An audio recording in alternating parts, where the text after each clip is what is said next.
Drowning in Email, How to Stay Afloat in a Sea of Messages. Having been first introduced to computers in the 1980s, as a young adolescent I remember well life before email, and the enthusiasm associated with new possibilities to communicate freely with people. Friendships could be formed based on shared interests without concern for borders or time zones. Decades later, we now live in a sea of information.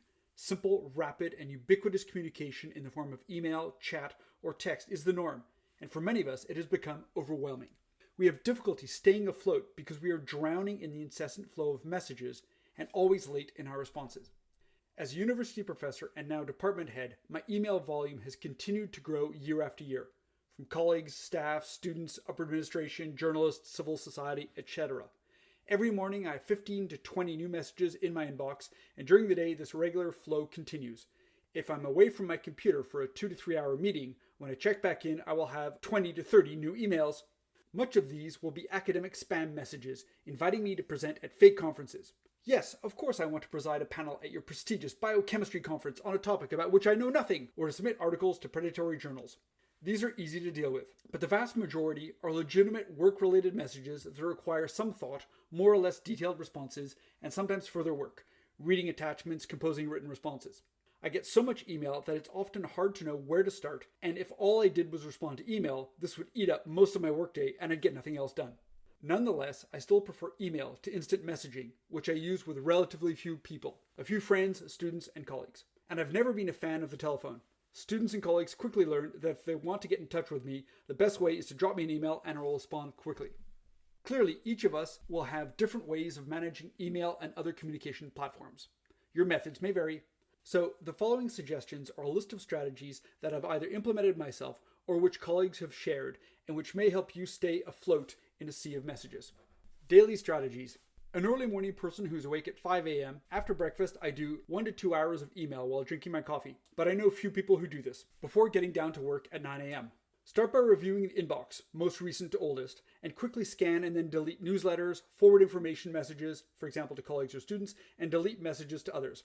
Clear the regular or academic spam that got past the filter, and flag this content to continually improve the spam filter. Monday morning, I systematically protect a few hours in my calendar to catch up on those emails that I didn't have time to deal with the previous week. Some people set specific times to answer student emails, for example on Thursdays from 8 to 10:30 a.m. For emails from colleagues, it's right away. For emails from the administration, it's once a week. Prioritize urgent emails, whether in the morning or during the day, but how you define this is sometimes a challenge. Jump from responding to most recent emails to those that have been waiting at the bottom of the page because they were lower priority. If the email is a long message with multiple questions or has multiple attachments, it will often get downgraded in priority. For detailed or lengthy emails, tell the sender to call or book a meeting. This is often much more efficient and less time-consuming than a written response. Use breaks between meetings where there isn't enough time for thoughtful work, for me less than 2 hours, to catch up on emails. It's too easy to be distracted by email or chats, so turn off completely when you have to concentrate on something. Clarifying expectations. Don't respond to email in the evenings or on the weekend. Set a good example to students and colleagues that it's really possible and healthy to disconnect. Use send later for the few emails done after work hours to go out the next morning or Monday after a weekend. In course syllabi, especially for large groups, add explicit norms for email communication. No more than 3 emails per week per student. No more than 10 lines, otherwise it's too long. Get to the point. No response if email is from personal account with pseudonym. No response to questions where the information is in the course plan. No response outside normal work hours, Monday to Friday, 9 to 5, etc. Educate colleagues or administrators who are too demanding with email. Set your expectations for efficient and reasonable communication. When on vacation, set an away message and don't respond until you've returned. State that all emails received while you're away will be destroyed, and so to recontact you after your return if still pertinent. Building healthy email and communication management habits takes time. Done right, it can help you both reduce the volume of messages and make those that arrive more likely to be important, or at least easier to deal with. Above all, email and other communication platforms should be at your service, not the other way around. Se noyer dans les courriels. Comment rester à flot dans un mer de messages. Ayant été initié à l'informatique au début des années 1980, je me souviens bien, quand j'étais adolescent, de la vie avant courriel électronique et de l'enthousiasme associé aux nouvelles possibilités de communiquer librement avec les gens.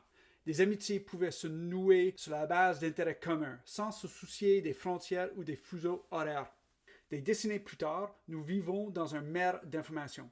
La communication simple, rapide et omniprésente sous forme de courrier électronique, de clavardage ou de texte est la norme, et pour beaucoup d'entre nous, elle est devenue écrasante. Nous avons du mal à rester à flot parce que nous sommes noyés dans le flux incessant de messages et que nous sommes toujours en retard dans nos réponses.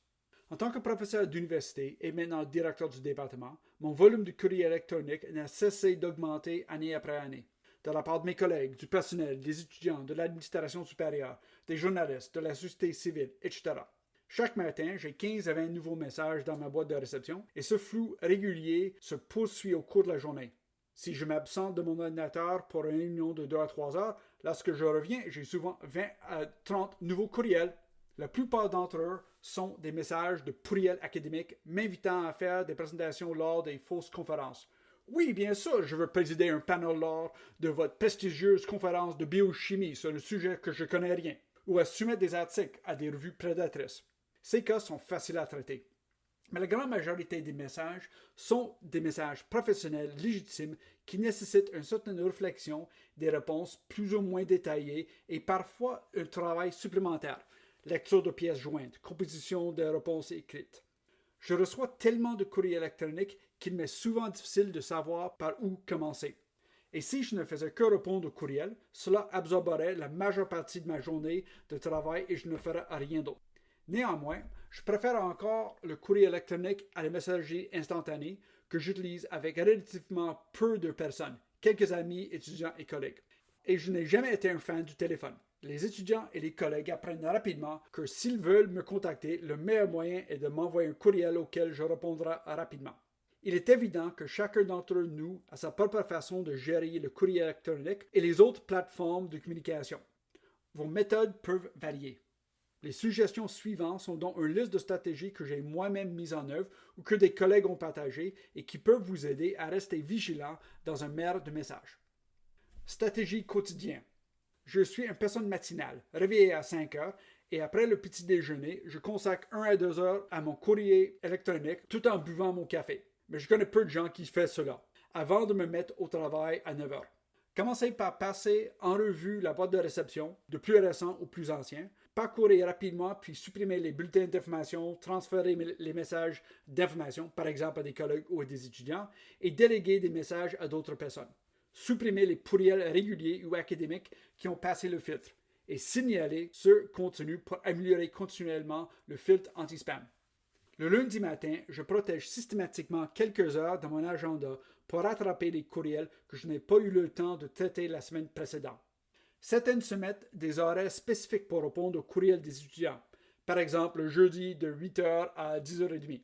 Pour les courriels des collègues, c'est tout de suite. Pour ceux de l'administration, c'est 1 fois par semaine.